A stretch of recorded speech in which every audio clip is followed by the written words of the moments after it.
Hello, everyone, and welcome back to Action Sunday. And I'm back after a week of my Easter break. And as promised, I said I was going to review some action comedies starring Kevin Hart. And of course, I'm not playing around. I'm coming out of the gate with a double feature. Yes, so I'm going to be reviewing Ride Along and Ride Along 2 today. So might as well get these two ones out of my system because both these are just pure dynamite to watch, and there's a lot to say about them. And both these movies have come out recently in the past 4 or 5 years, or more than that. And I think it's about time I talk about them because I'm not gonna lie, I enjoy Kevin Hart. Kevin Hart is freaking hilarious. And these two movies show me that he could be so outlandish, so pure comedic dynamite that you'll be laughing your ass off until the cows come home.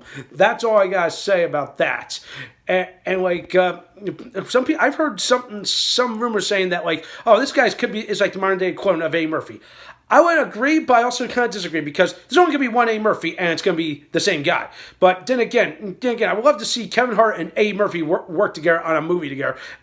Hey, Hollywood, get your heads out of your asses and make something out of this idea. But anyway, to the plot of Ride Along and Ride Along 2. So I'm gonna try to blend these two together. That way we can knock these out of the park. So Kevin Hart plays a guy named Ben, who's a security guard for a high school. Yes, how lame is that? And he's trying to impress his girlfriend's brother, James, played by Ice Cube. And at first he's like, well, he's like, I don't want to do it. But he's like, you know what? If you want to be a real cop, come with me on a ride along. And of course, from there, it just goes off on a pure, outrageous, dynamite, little ride along. And looking at this on a whole, you would say this seems like the dumbest idea ever. But oh, how wrong are we? Because you think it's gonna go wrong, but everything that could go wrong, it does, and it goes to some hilarious results. My favorite scene of this entire movie that had me in stitches is, of course, him trying to use the pump action shotgun. He goes flying back into the garbage can.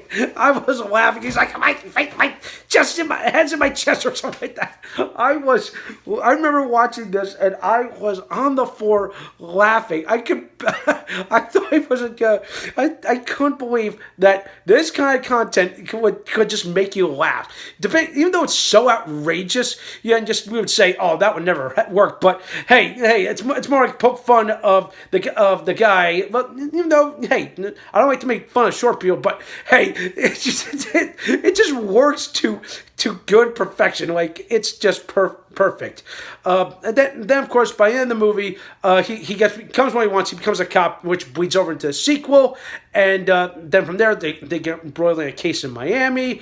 By the way, the first one takes place in Atlanta because James is an Atlanta cop, and of course that's what I'm going to leave out there because there are some things I do want to address when I get back to that. But overall, they're both movies on the surface are perfect comedic laugh fests. Okay, and the benchline is here. As soon as things get crazy or outlandish, it just hits you in the face at 100 miles an hour, and it really works. And the fact that that Ice Cube and Kevin Hart played off each other perfectly. Kevin Hart, even though he's the main guy, he's also the comedic filter.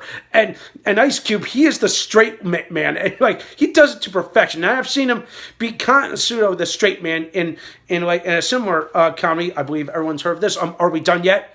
Or Are We There Yet? Any of those movies ring any bells? Because even though those were comedies on the surface, but you could see Ice Cube is the guy I don't want to do this shit. He's trying so hard to be the straight man and try to please everyone. So I felt like if you take that character Nick and throw him here as James, it kind of works. And of course you may love it or hate it, but it works to some degree, and it totally works.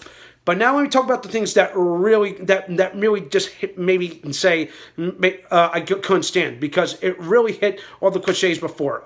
Especially the first one, there's corruption in his own department. Where have I seen this trope before? Excessive force, code of silence, Fuck, how many times do we have to see this trope? Stop it, okay? There's other cop plots you can incorporate into a cop film. Stop doing that, okay? I get it. There are some dirty cops in this world, but do you have to glorify them in these movies? So stop it. All right, that's my only gripe when it comes to that one. But the sequel, I'm glad they got rid of that. And to me, it felt like more like a Bad Boys 2 knockoff, if that makes any sense. But it's still loads of fun. But some people would say that, oh, Ride Along 2 is essentially kind of like feels more like the Bad Boys of these two, whereas the first one is just more like not really buddy cop. It's more like a guy just trying to be a cop kind of thing. And yeah, it could kind of hurt the movie, but it's still wildly entertaining. And if I had to compare and contrast between which two movies were the better one, I think they're both on even setting. But I would say if you want to watch them back to back, it's your call. I feel like you watch the first one. Get all the laughs out of your system. Go rest for a little bit, and then come back for the sequel, and then you'll be happy. Also, understand there's a third one in the works. I'll see it. All right. So with that in mind, if I had to give both these movies a score, I'm gonna give the first Ride Along. A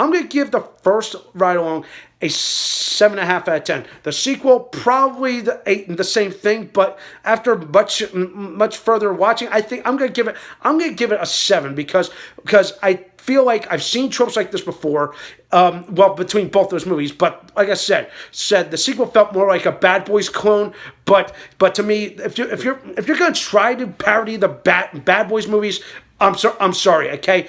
You just cannot do that because the Bad Boys movies were fun. Because when Will Smith and Martin Lawrence slip into their roles, those guys are pure dynamite. Whether they're being straight or just with the incessant banter between these two. But when you try it with Kevin Hart and Ice Cube, it just feels like a cheap imitation, and I didn't really like that.